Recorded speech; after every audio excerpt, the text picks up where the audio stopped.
Let's go to the lines. Coach Hall of San Diego. Coach Hall, what's happening? You're on the roast.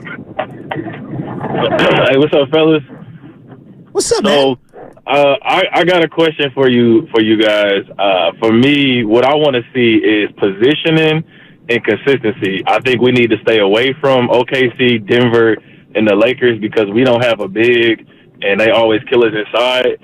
And I'm kind of with you, Bonte. Maybe 17-5. If we can look at these next 7 games, you take care of business the next 4, and you can go 7-0 or 6-1. Maybe drop that game against the Lakers or the Knicks, right, or Dallas. But you can't afford to lose all 3 of those. Then I think we got a chance to sneak in there and make a run. But it's for me. I'm just looking for that positioning because you can't play OKC in the first series. They too young.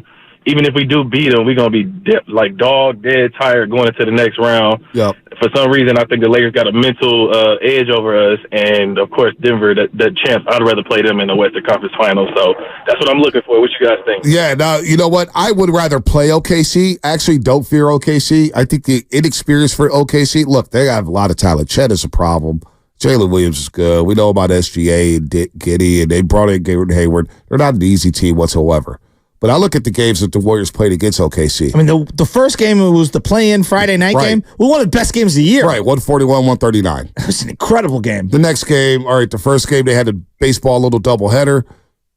Second game, they should have won. Chet hits the 3 to send it to overtime. There's a miscommunication on the defensive end there. And also, there was one of the games in which the Warriors blew a 15-point lead. You should have won that game. Then you go to OKC, and Chet gets fouled for 3 free throws. That can't happen. And you lose that game in overtime. So I feel really good about a matchup against OKC. Denver, yeah, they're a problem. They're a problem. It's a close game in half court. Jamal Murray and Jokic State, they give me headaches. But you know what? I'm sure the Warriors give Denver headaches. Those games were close. They could have went either way, right? Am I not? No, they could have. We all watched the games. Yeah. Those games could have flip-flopped either way. So look, Denver is an awesome team. But it's all about matchups. Like, in a weird way, I know this is going to sound absurd. And so listen to what I'm saying. In a weird way, I like the matchup. Not that they're better or they're going to beat the Denver Nuggets in a 7-game series. But I like the matchup better for the Warriors against Denver than I do like the Lakers. And I don't even think the Lakers are anywhere near the Denver Nuggets. I'm with you. I'm going matchups for what the Warriors can do and what they can't do versus what Denver can and can't do versus what the Lakers do really well. And again, it's all about matchups. OKC, I give them tremendous amounts of respect. They are better than I thought they were going to be multiple years ago. They're an incredible watch. I think they're one of the more fun teams in the league. Finally listening. I told you they were coming. But I think they're beatable. Yeah, I do too. And I think our style of play does definitely match up with theirs. Listen, man, FP Sanchangelo was here for you. He did a great job filling in for you, Shasky. We're having a conversation. Is there any team that you should fear in the Western Conference? And then 2 days later, Draymond was talking. He said, we don't fear any team in the Western Conference. I actually agree with him. I don't think there's a team. Now, the Lakers, they do present matchup problems. Not Portland? Not Portland. But in that game, in that one-off game, though, you asked me to sell Portland. I sold Portland. Oh, you can. Come on, man. TV Bonte, man, is something special. I'll tell you, the Warriors pregame. Portland Trailblazers had a rough season, but boy, you cannot slip up on the road. You can tell he's getting ready to do Giants baseball pre and post because he is in sell, buy mode. Hey, I'll sell. Hey, baby. Hey, let's go. I'll set up that opening block when we do the seating at the Moda Center and kids are getting ready to watch Warriors in Portland.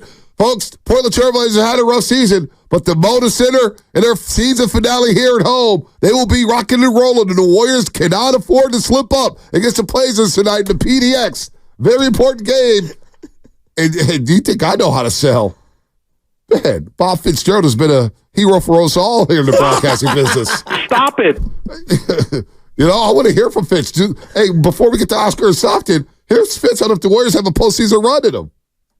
If you take each series in and of itself and the Warriors get to focus on you and just you, and you've got Steph Curry and you've got Draymond Green and you got Klay Thompson and you got Chris Paul and you got Steve Kerr, and you go win the first game on the road, and then all of a sudden it's all that competition that's in their DNA and all that championship experience. Teams, there's a reason the Heat make the finals from the 7th seed. There's a reason the Lakers make the Western Finals out of the play-in. There's just something in a shorter period. What if a guy rolls an ankle for the other team or this or that? Like, you never know. So, but are they, oh no, they're going to win 65 games and they're going to roll teams? No, those days are over with. The Durant era where they were just more talented than everybody, that's not here. But you think OKC and Minnesota, these teams are lining up to, hey, we hope we get the Warriors in round one? I don't think so. Yeah, I'm with Fitz. Y'all can laugh at Fitz if you want to. I'm not laughing. Yeah, I'm cool. I'm not in agreement. Give me Minnesota. I want to see Nas Reed. Don't love the Minnesota matchup. You know what? Hey, I don't think Minnesota's Chris Finch. You think they would have first round? Minnesota! First round. I love you do this thing. Chris Finch, Chauncey Billups, you go right to the coach. Nobody can name any of the coaches anymore. I love your memory. Dude, the coaches, what's the name of their arena? It's the Target Center. Been up there forever. Isn't it Target Field too? I think it's still the Target Center. Well, because Target's from Minneapolis. That's there where you they're go. headquartered at. There you go. I need a first-round series of A-Rod sitting next to Joe Lacob. 1,000%. You may get that. I love how Bonte was Mr. Jeter, and now he's all in on A-Rod. No, I'm not all Come in on to my A-Rod. side. I'm not all in on A-Rod. A-Rod, He's a great follow on social media. The whole tanning thing where he's sitting there and he's got the tan and, you have A-Rod tendencies. I do have A-Rod tendencies. I have a lot of tendencies. Yeah. A-Rod tendencies, Derek Jeter tendencies. Like Howard Beck just wrote an article about Draymond Green. He's talking about alter egos or whatnot. And like a lot of people, oh man, alter egos. I have an alter ego. Well, give it to me. There's Radio Bonte, there's Television Bonte, and there's Family Man Bonte. They're all 3 different dudes. I'm just well-rounded. I'm trying to tell you, man. I'm trying to tell you. There's 3 different Bontes. When the light goes on with the radio, you got to perform. Like you saw me this morning when I walked in. This guy thinks he's Split. You ever seen the movie Split? Oh, yeah. I love the movie James Split. McAvoy. Yeah. Dude, this movie Split is unbelievable. But seriously, I walked in this morning. I'm groggy. I'm tired. I did not want to get Then up. the lights go on. Dude, and then, you know what? The intro comes on and boom, you got to perform. You snap into it. B, I can't argue with you. Television Bonte. It's the same thing. See, you've never seen Superman, but I've watched Superman. Superman 3, they put Richard Pryor in it. It's not as great. But Superman has this whole evil Superman thing because he gets this toxin in him and he starts being very jaded. He gets drunk. He's flicking nuts and breaking peanuts and stuff and flicking and breaking glass and whatnot. Anyway, he ends up fighting himself. So Clark Kent fights evil Superman. That's Radio Bonte versus TV Bonte. TV Bonte is Clark Kent, super chippy and happy and dorky. Radio Bonte is a villain. And I'm telling you, it's like watching Al Pacino morph into Scarface. Now, Family Man Bonte, I can't speak on. I can't speak on that man.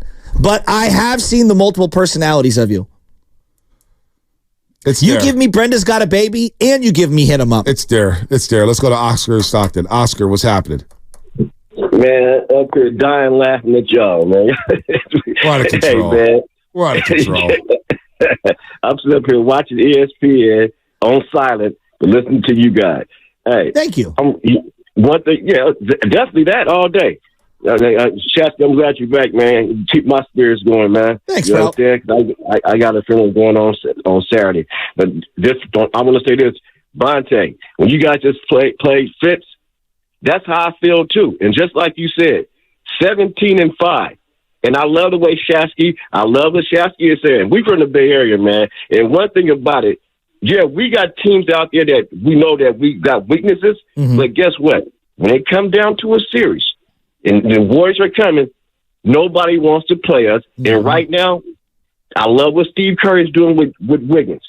He's telling everybody, this is what we're going to do. Wiggins is going to start.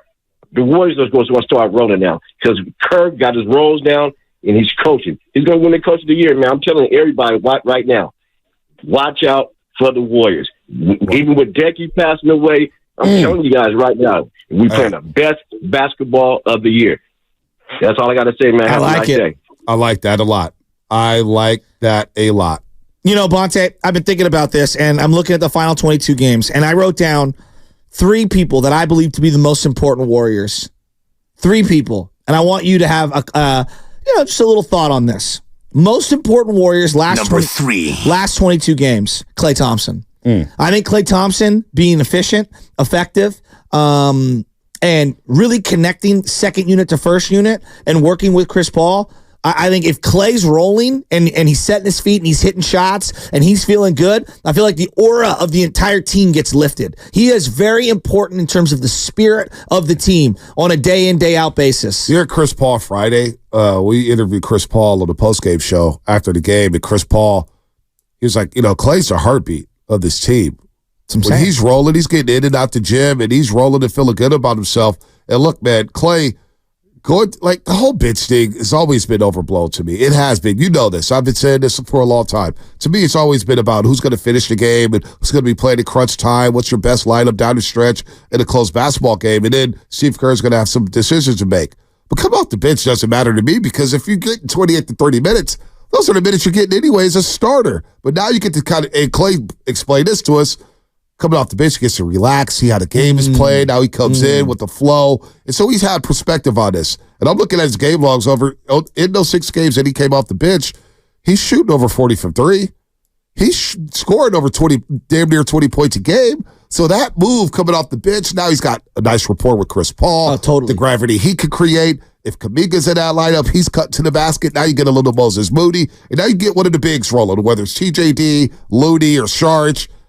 Klay Thompson's going to be fine. And to your point, he is important for this team. I think he's got to come with that firepower every single night off the bench. And even if it's not scoring, his playmaking ability coming off the bench, I think, has been really good. We highlighted his rapport with TJD coming off those pick and rolls, making extra plays for Kuminga or Chris Paul. Klay Thompson's also defending as a team defender with that second unit, taking on assignments there. Klay Thompson's been fine, but he is important, no doubt. They cannot get to where they want to get to without Klay Thompson being Klay Thompson. Second most important Warrior, final 22 games.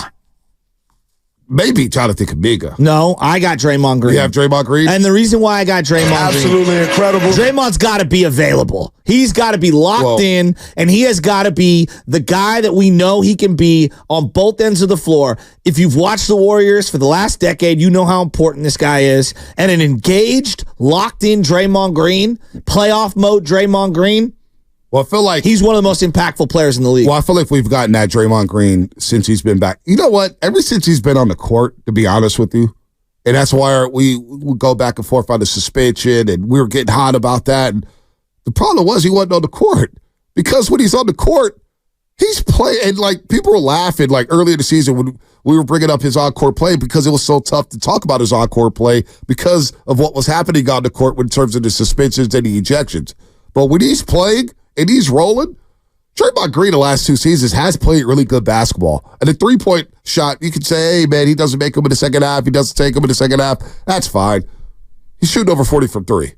And he's engaged defensively with Andrew Wiggins and Jonathan Kuminga. Remember there was a conversation, Kuminga and Wiggins can't play together. When Draymond comes back, and they can't play together. He's connected that duo. He's connected that starting unit. And now when you get the starting lineup with Curry and Draymond anchoring that starting unit, you get Chris Paul and Klay anchoring the second unit. You got Hall of Famers anchoring both units here.